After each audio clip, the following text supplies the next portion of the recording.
여러분 말씀 좀 같이 하십시다. 내가 키맨입니다. 한 번 더요. 내가 키맨입니다.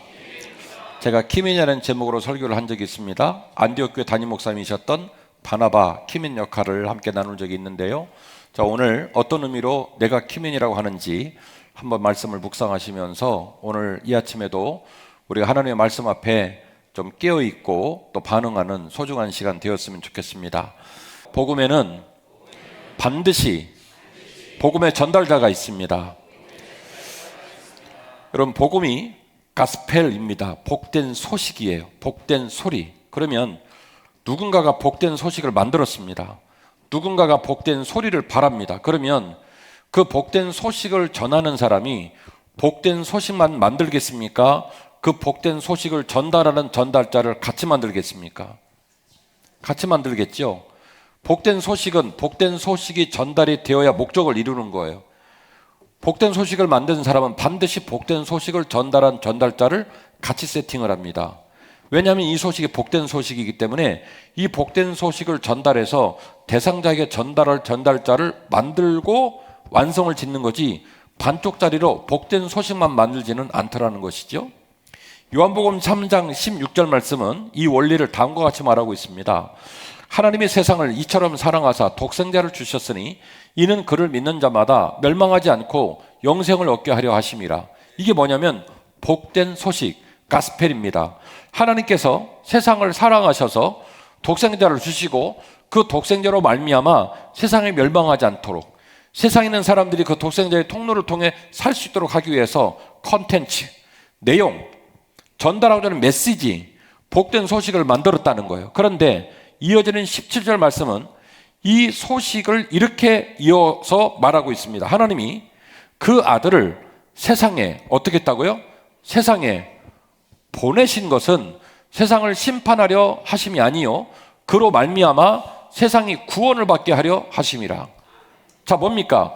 요한복음 3장 16절과 17절 말씀 보니까 이 말씀은 보통 목사님들이 복음에 대한 내용을 이야기하는 본문으로 많이 인용을 하는데 요한복음 3장 16절과 17절 말씀을 가만히 깊이 좀 들여다보니 사실은 내용이 두 가지예요. 하나는 복된 소식을 기술하였고 또 하나는 그 복된 소식을 전달하는 전달자가 있더라는 거예요. 그게 누구냐면 예수 그리스도이십니다. 그래서 하나님은요, 그 복된 소식을 받아야 할 사람에게, 그 복된 소식에 노출되고 그 복된 소식에 반응해야 할 사람에게 아들을 어떻게 했다고 말씀하시면 아들을 어떻게 했다고요? 아들을 보냈다는 거예요. 아들을 보냈다는 거예요. 그래서 복된 소식은 어떻게 완성이 되냐면 복된 소식이 만들어지면 그 복된 소식을 전달하는 전달자와 짝을 이룰 때 복된 소식이 비로소 열매를 맺는다는 거예요.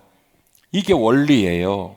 그래서 복된 소식에는요, 반드시 복된 소식에 누가 있냐면 전달자가 있더라는 거예요. 여러분, 우리가 복된 소식의 전달자인 줄로 믿습니다. 복음의 대상에는요, 반드시 복음의 전달자가 있어요. 복음은 관념이 아니에요. 여러분, 복음은 기도하는 게 아니고 묵상하는 게 아니에요. 복음은 뭐냐면 복음은 그 복음을 전달하는 자의 행위, 그 복음을 전달하는 자의 결단과 행동을 통하여 그것이 관념이 아니라 뭘로 바뀌냐면 능력으로 바뀌는 거예요. 복음은 관념이 아니에요. 복음은 행위를 통하여, 반응을 통하여, 전달하는 전달자를 통하여 관념이 아니라 뭐가 되냐면 능력이 된다는 겁니다. 오이코스는 빌립보서의 감옥에서 만났던 사건을 통해서 그 감옥의 간수장이 자결하려다가 뭐라고 하죠? 내가 어떻게 하면 영생을 얻겠습니까? 내가 어떻게 하면 구원을 얻겠습니까? 바울이 말합니다. 주 예수를 믿으라. 그리하면 너와 내 집이 구원을 얻으리라. 오이코스, 가족, 친구, 지인, 특별한 만남에 내가 매개체가 될 수 있는 우리 공동체를 뭐라고 말하냐면 너와 내 집, 뭐라고 말하면 오이코스, 이렇게 얘기를 하는 거예요. 물리적인 거리를 말하는 게 아니라 적어도 내 말이라면 내 말을 소중하고 귀담아 듣고 어렵게 듣는 사람, 세 사람. 직장에도 그런 사람이 있을 겁니다. 여러분 아파트, 여러분 사시는 지역에도 그런 사람이 있을 거예요. 매번 마트 가면 만나는 사람이 있어요. 직장이 아무리 동료지만 그 동료 중에는요, 속상한 얘기, 즐거운 얘기, 하다못해 사탕이라도 있으면 주머니에 넣어주면서 나눠 먹는 사람이 세 사람이 있다는 거예요. 학교 여러분 동창도 있고요. 그리고 여러분 친척도 있고요. 그래서 이 세 사람이 동서남북으로 있다는 거예요. 직장에 세 사람 있고, 집에 세 사람 있고, 동창 모임에 세 사람 있고, 가족 친척에 세 사람 있고, 이 세 사람을 뭐라고 말하냐면 이른바 오이코스라고 얘기를 한단 말이에요. 그리고 이 오이코스들에게 복음을 전달하는 전달자는 누구냐면 바로 나예요. 바로 나예요. 자, 오늘 우리가 요한복음 1장을 읽으셨어요? 요한복음 1장 보면 되게 특이한 내용이 나옵니다. 같이 보겠습니다. 이튿날 예수께서 갈릴리로 가려 하시다가 누구를 만나냐면 빌립을 만나가지고 빌립한테 이렇게 말합니다. 나를 따르라 이렇게 얘기를 해요. 그리고 그 빌립에 대해서 뭐라고 하냐면 빌립은 안드레와 베드로와 한 동네 벳세다 사람이었다 이렇게 말을 합니다. 갈릴리가 쭉 있으면요, 갈릴리 1시에서 2시 사이 끝에 있는 바닷가 마을이 벳세다예요. 그리고 11시하고 10시 사이에 있는 마을이 가버나움이고요. 벳세다에서 베드로가 고향인데 가버나움에는 베드로 장모님 유적지가 있고 그렇습니다. 여기서 활동하고 그랬거든요. 아무튼 이 벳세다에서 안드레, 베드로, 빌립 이 세 사람이 거기가 고향인데 그 세 사람 있는 곳에서 부른 거예요. 빌립을. 그런데요, 빌립이 주님께 부름을 받자마자 1년 동안 제자 훈련 받은 것도 아니고 주님이 야, 너 친구 누구 있냐? 야, 제자 명단 좀 늘리려니까 너가 제일 좋은 친구 리크루팅 하자. 데려와라 라고 말하지 않았어요. 빌립이 예수님께 부름을 받자마자 바로 하는 행동이 뭐냐면 45절인데요. 빌립이 나다나엘을 찾아 이르되 모세가 율법에 기록하였고 여러 선지자가 기록한 그 일을 우리가 만났으니 요셉의 아들 나사렛 예수다. 기술을 정확하게 해줬습니다. 자, 보십시다. 빌립하고 예수님하고 지금 아는 사이에 모르는 사이예요. 빌립하고 예수님하고 아는 사이에 모르는 사이예요. 모르는 사이. 이제 막 제자가 됐어요. 장로님으로 임직한 것도 아니고 목사가 된 것도 아니에요. 1년이 지난 것도 아니고요. 이제 막 제자가 된 것 뿐인 거지 사실은 아는 사이가 아니에요. 뭐 멤버십 트레이닝 이런 거 없어요. 예수님이 시키지도 않았어요. 근데 빌립이 예수님 만나자마자 예수님에 대한 얘기를 쫙 듣고 난 다음에 가장 먼저 한 일이 뭐냐면 전도를 한 거예요. 나다나엘에게 가서 예수님을 소개합니다. 여러분 여쭤볼게요.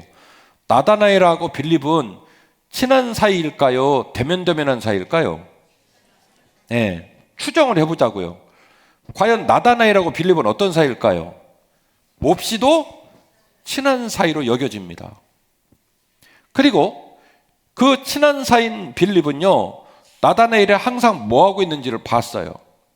당장 이 앞에 나오는 본문으로 알 수 없지만 나중에 주님께서 나다나엘을 평가하는 얘기를 들어보고 우리는 추론이 가능합니다.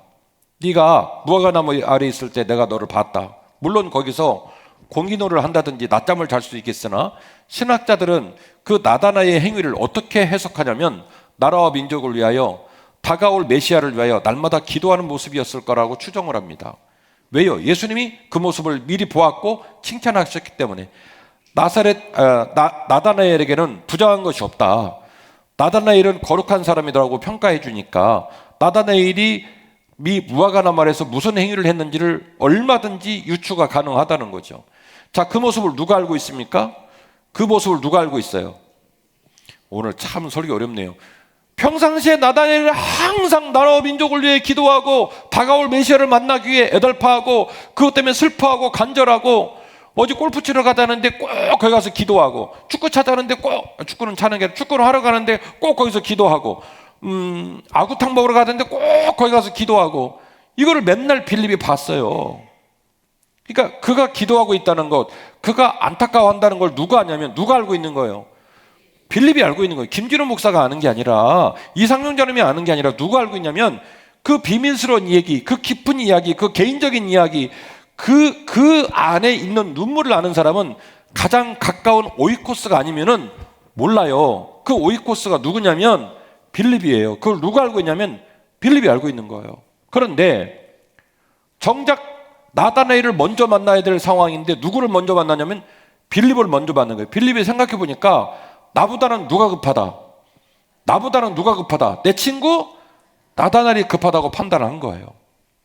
이 양반이 메시아라고 스스로 자기를 천명하고 그리고 출신에 관한 얘기를 다 듣고 나서 보니까 야 이거 보통 일이 아니다.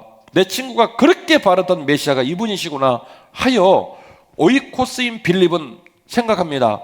나 아니고는 이 소식을 전할 사람이 있다 없다? 없다. 그래서 앞뒤를 안 가리고 당장에 쫓아가서 나다나엘에게 누구를 소개하냐면 예수님을 소개를 합니다. 여러분 빌립은요 제 표현으로 주연급 조연이에요. 빌립은 주인공이 아니라 조연이에요. 뭐 특별하게 엄청난 결과물을 냈고 또 어마어마한 뭐 서신서를 남기고 그러지를 못했어요. 나중에 사도행전에서 빌립이 간닥에 국고 맞은 자 전도하고 그러잖아요. 그 빌립은 또 다른 빌립이요. 그 빌립은 전도자 빌립이고요. 이 빌립하고 다른 빌립이걸랑요. 그런데도 불구하고 제가 빌립을 주연급 조연이라고 말하는 이유는 뭘까? 요한복음 1장 43절을 보니까요. 헬라인 여러 사람들이 예수님 찾아와서 예수님하고 복음에 관하여 사회에 관한 얘기를 나눌 때 누구를 끼고 말을 하냐면 빌립을 끼고 말합니다. 빌립에게 말하여 이르기를 우리를 좀 도와다오. 그래서 학자들은 이렇게 추론을 해요. 빌립이 헬란 말에 능통해서 통역을 할 수 있었다. 그러니까 예수님 제자 중에 빌립을 찾아오는 헬라인들과 예수님 사이에 통역관 역할, 증검들의 역할을 해줬다는 거예요. 빌립이. 그 다음에 요한복음 12장을 보시면 오병이어 기적 사건을 나타낼 때에 예수님께서 그 말씀을 듣고 있는 제자들을 시험하기 위하여 누구에게 말을 하냐면 역시 빌립에게 말을 합니다. 너희들이 이 사람들을 먹여보라고 말을 합니다. 뭐 하기 위해서요? 시험하기 위해서. 그럼 제가 질문하겠습니다. 여러분, 예수님은 빌립에게 기대했을까요? 기대했을까요? 기대했죠. 12제자 중에 빌립이라면 좀 괜찮은 답이 나오지 않을까 시험하여 기대해서 누구에게 물어본 거냐면 굳이 특정을 딱 해준 거예요. 누구한테? 빌립한테 물어본 거예요. 이 사람들을 먹이라고. 그러니까 아주 총명한 빌립이 그 사이에 착 계산을 내기를 200데나리온 있어도 먹일 수가 없을 만큼 사람이 많습니다 라고 평가를 하죠. 예수님이 기대한 만한 답이 안 나왔습니다. 그러나 분명한 건 예수님의 시야에 예수님의 마음에 항상 빌립은 어떤 대상이냐면 기대의 대상이었다는 건 분명합니다. 그래서 제가 주연급 조연이라고 얘기를 한 거죠. 왜 주님은 빌립을 기대했을까? 뭐 여러 가지 얘기를 할 수 있겠습니다만 저는 오늘 나다나엘을 전도한 사건을 굉장히 중요한 사건으로 생각을 하는 거예요. 46절입니다. 나다나엘이 이르되 나사렛에서 무슨 선한 것이 날 수 있느냐? 빌립이 와서 보라. 이렇게 얘기를 합니다. 저 보세요. 자, 오늘 띄워놓으세요. 46절. 나다나엘은 원래 영성 있는 사람이에요. 원래 기도 많이 하는 사람이에요. 원래 보통 리더가 아니에요. 실제로 나다나엘은 나중에도 예수님 제자가 돼서 활동을 잘합니다. 자, 그럼 거물급을 나다나엘을 전도를 하는 상황인데요. 말빨로 빌립은 나다나엘을 이길 길이 있다 없다? 말빨로, 논리로, 합리성으로 이길 길이 있다 없다? 없어요. 빌립은 나다나엘을 사랑해가지고 나다나엘한테 주님을 소개했습니다. 근데 그 소개를 쫙 브리핑을 듣더니 나다나엘이 그냥 폄하합니다. 야, 뭔 방구 같은 소리야. 나사렛에서 무슨 선한 것이 날 수 있니? 라고 딱 평가합니다. 자, 이 문장으로 보면 더 이상 빌립하고 나다나엘하고 계속 대화를 이어갈 수 있나요? 없나요? 없어요. 완패. 논리로는 진 거예요. 게임 끝난 거예요. 할 말 없어요. 근데 놀라운 이야기를 이어갑니다. 빌립이. 제가 풀어서 말할게요. 됐고 일단 와서 봐. 내가 말이 짧어. 내가 니하고는 논리적으로는 붙어갖고 설명을 할 수가 없어. 너 잘난 줄 알아. 네 생각이 깊은 줄 알아. 네 영성이 깊은 줄 알아. 그러나 한번 와서 봐. 와서 봐. 그러면 내가 말하지 못하는 것, 내가 전달하지 못하는 것, 내가 만난 주님이 반드시 너한테 전달해 둘 거니까 시끄러운 소리 하지 말고 됐고 와서 봐. 이렇게 얘기를 한 거예요. 자, 누가 이겼어요? 말발로는 이길 길이 없는데, 논리로는 이길 길이 없는데, 결과론적으로 빌립이 이겼나요? 나다나엘이 이겼나요? 빌립이 이겼죠. 빌립이 어떻게 이겼어요? 주먹으로 두들겨 팼나요? 100만 원 줬나요? 어떻게 빌립이 이겼습니까? 뜬금없이. 맞는 얘기예요.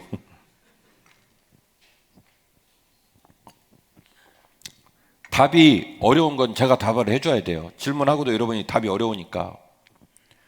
어떻게 빌립이 이겼냐면요, 성경에 안 나오는 제가 말씀을 드릴게요.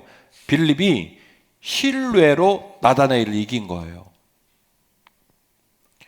논리로 그 사람을 설득을 못했어요. 합리적 추론으로 내가 거기를 가야 할 이유가 없어요. 근데 오늘 본문의 말씀 보면 나다나엘 그 얘기를 듣고 예수님께로 갑니다. 웃기죠? 왜 그랬을까? 두들겨 맞아서 갔습니까? 일당 100만 원 받고 갔습니까? 왜 갔죠? 빌립을 신뢰해서 간 거예요. 나사렛에서 사는 건 알 수 없다. 이미 결판 지었어요. 이미 점수 났는데 과락이에요. 나는 갈 마음이 있다 없다? 없다. 그 사람 만날 마음이 있다? 없다. 그런데 왜 갔냐고요? 예수님 때문에 간 거예요? 빌립 때문에 간 거예요? 나다나엘 입장은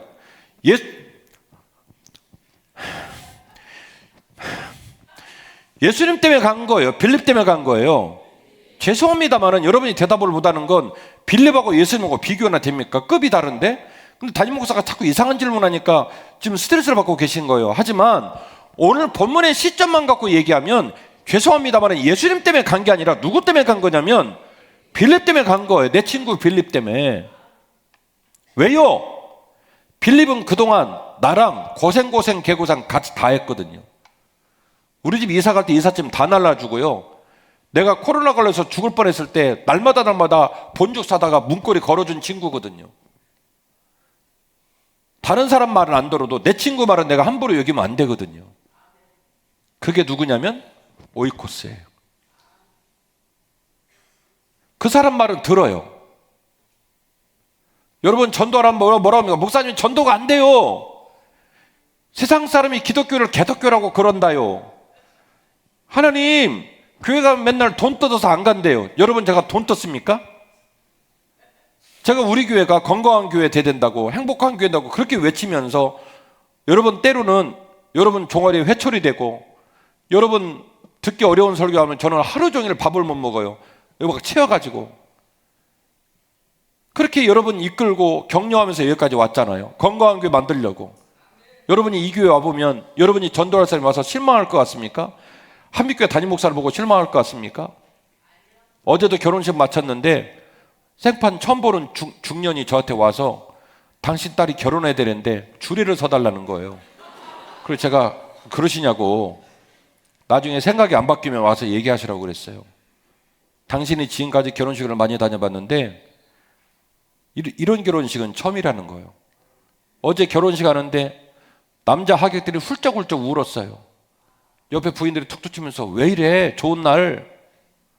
남자들이 그렇게 울더라고요. 양같이 부모님께 인사하면서 제가 나눴던 덕담과 주례가 이어지면서 인생이 뭐냐, 인생은 무겁다. 생각해보면 빌립과 나다나엘의 관계처럼 우리의 삶의 자리에 랭킹 3위에 들어가는 사람이 꼭 있다는 거예요. 그 사람은 누구밖에 전도를 못하냐면, 죄송하면 그 사람은 누구밖에 전도를 못하냐면 나밖에 전도를 못하는 거예요. 우리 교회 좀 어떤 집사님 연락이 안 돼요. 기관이 찾아가고 여러분이 전화한다는데 여러분 전화를 안 받는데, 근데 제 전화는 따박따박 받아. 그러면 그분 끌고 나올 사람은 누구예요? 나예요? 네, 맞아요. 그런 관계를 맺어보면 딱 관계가 정리되는 거예요. 그 사람 오이코스는 누구냐면 김진우 목사란 말이에요. 셀장한테, 기관장한테, 장로님, 권사님한테 어떤 섭섭한 마음을 갖고 있는지 모르겠지만 목사님 전화를 받겠다는 거지. 그러면 그 사람 데리고 나올 사람은 누구밖에 없냐면 저밖에 없는 거예요. 여러분 가슴속에 비록 일주일이 남았다지만은 여러분 가슴속에 떠오르게 하시는 세 분의 오이코스 전도 대상자가 좀 떠오를 거예요. 10년이 넘는 세월 여러분의 얼굴을 지켜보면서 제가 오늘 자꾸 얼굴을 들으려고 말씀을 드렸는데 우리 교회 행복과 우리 교회 소망은 소박한 거예요. 우리 장로님들이 저를 따르고 우리 교회 책임지려고 몸부림치면서 얼마나 애쓰는지 몰라요. 우리 장로님들도 눈물 나지만 저도 눈물 나고. 솔직히 우리 교회가 불행할 거냐 행복할 거냐 결정이 한 100억 정도 있어야 판결이 납니까? 아무것도 아니에요. 마음을 어떻게 먹느냐에 따라 달라요. 우리 교회 예배당이 뭐 어마어마한 예배당이냐고요. 우리 교회 교육기관 아이들을 섬기는 일이 그렇게 어렵냐고요. 어느 교회 담임 목사가 맨날 젤리 들고, 제가 젤리 한번 시킬 때마다 8박스씩 시킵니다. 여러분은 맨날 따박따박 받아먹죠. 그 돈도 겁나 나가요. 어떤 교회 담임 목사가 젤리 들고 다니면서 다 하이파이브하고 나눠주고 그리고 격려합니까? 잘해보자고 이 난리를 치고 있는 중인데 구경하지 마세요. 제발 구경하지 마세요. 여러분이 여러 번 사업장 지키려고 난리를 치니까 경기가 어려워도 여러 번 사업장이 지금 버티고 있는 거예요. 자식들이 그렇게 여러 번 속을 새기고 집이 절단날 뻔해도 아버지와 어머니가 자식 때문에 울고 가정을 지키려고 난리를 치니까 그 가정이 지켜지는 거예요. 우리 교회는 이 교회가 돼서는 안 돼요. 우리 교회는 구경하는 사람들만 있다가는 우리 교회 미래 없습니다. 연세 드시면 드신 대로, 젊으면 젊은 대로, 멀으면 먼 대로, 가까우면 가까운 대로 내가 우리 교회에서 어떤 역할을 할까? 내가 우리 교회에서 어떤 인물이 됐으면 좋을까? 내가 우리 교회에 내 눈물, 내 사랑이 들어갔을까를 생각하면서 하다못해 뭐라도 쏟아내야 교회도 살고 나도 살고 그리고 내 삶 가운데 이루어가시는 주님의 은혜를 간증하고 그리고 그것을 하나님께 영광 돌릴 수 있는 열매가 우리들에게 임하지 않겠습니까? 빌립은 주연급 조연입니다. 어떻게 보면 바나바나 바울처럼 멋지게 쓰임 받을 수 없었지만은 그러나 항상 주님은 빌립을 볼 때마다 뭐 하고 계셨어요? 주님은 빌립을 볼 때마다 뭐 하셨어요? 기대하셨어요. 기대.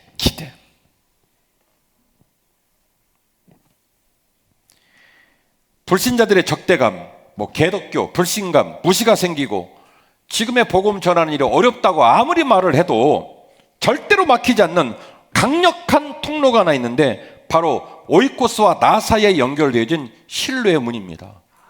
그 신뢰의 문은 지금도 작동합니다. 그 신뢰의 문은 지금도 힘이 있습니다.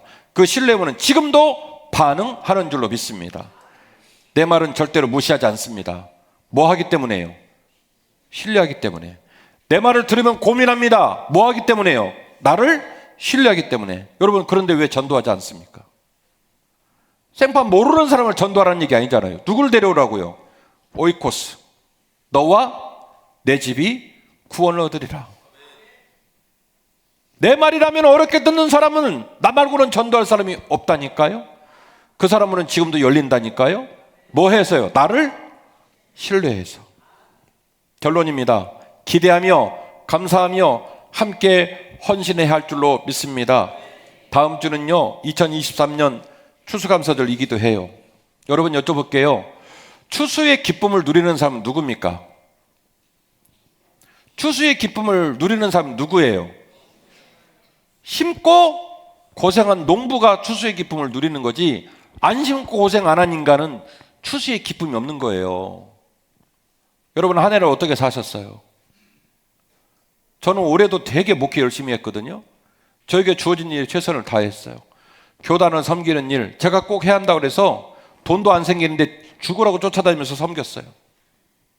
생각해요. 내 마음에 불순물이 들어간 적이 있을까? 돌이켜 생각해보니 그러지 않아요.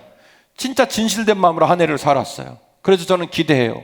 하나님 추수감사절이 돌아오는데 저로 하여금 추수감사할 만한 거듭의 복과 은혜가 있게 하여 주옵소서. 하나님이 내가 하나님을 사랑하고 최선을 다했더니 하나님도 나를 사랑한다는 간증이 내게 있게 하여 주옵소서. 저 그렇게 기도하면서 추수감사절을 준비하고 있습니다. 기도하면 열립니다. 기도하면 됩니다.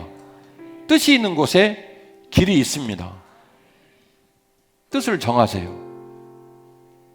작정하세요. 이따 여러분 작정하는데 고개 푹 숙이고 모른 척하고 빨리 좀 지나가라 그러지 말고 오늘 말씀 들으면 하나님이 떠오르신 오이코스가 있단 말이에요. 그분 이름을 적으세요. 그리고 기도하세요. 내일부터 특세 시작하잖아요. 새벽에 기도하고, 하나님, 우리 목사님 말씀 듣고 제가 가슴이 뜨거워졌는데, 가슴이 민망한데, 저 구경하는 사람이 아니라 저도 주인공 중에 한 사람 되고 싶어요. 하나님 저를 도와주세요. 작정하고 기도하고 그렇게 일주일 뚜벅뚜벅 걸어가십시다. 그 다음 주에 당당하게 전도대상자 모셔서 함께 예배하십시다. 주님이 기뻐하실 줄로 믿습니다.